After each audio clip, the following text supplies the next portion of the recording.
আসসালামু আলাইকুম রহমতুল্লাহি ওবরকাতু। আশা করি দেশবাসী সবাই ভালো আছেন, ভালো থাকেন সেই কামনাই করি। ডিবি হারুন সাহেব, আপনাকে আমি সরাসরি বলছি, বেনজিরের যে অবস্থা হয়েছে, আপনার যে তার চেয়েও খারাপ ডিবি হারুন, তা দেশবাসী জানে। পুলিশ গুলি করে ছাত্রদের উপর, নিরীহ ছাত্রদের, অর্থহীন ছাত্ররা যারা কোটা আন্দোলন বিরোধী আন্দোলন করতেছে, আপনার সদস্যরা, পুলিশ সদস্যরা তাদেরকে গুলি করতেছে।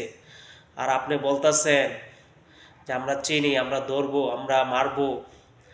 বেনজির সাহেবও কিন্তু বলেছিল যে গর্ত যায় লুকাইলে ঘর থেকে তো আনবে, গর্ত যায় লুকাইলে গর্ত থেকেও বাইর করে আনবো।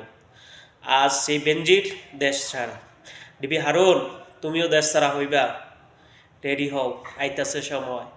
ধরবে বাংলাদেশের জনগণ, পালাইবা কই যাইয়া? তোমার শেখ হাসিনা সরকার, তোমার শেখ হাসিনা সরকার, আওয়ামী লীগ সরকার পরে বলবো যে আমরা তার জন্য দায়ী না।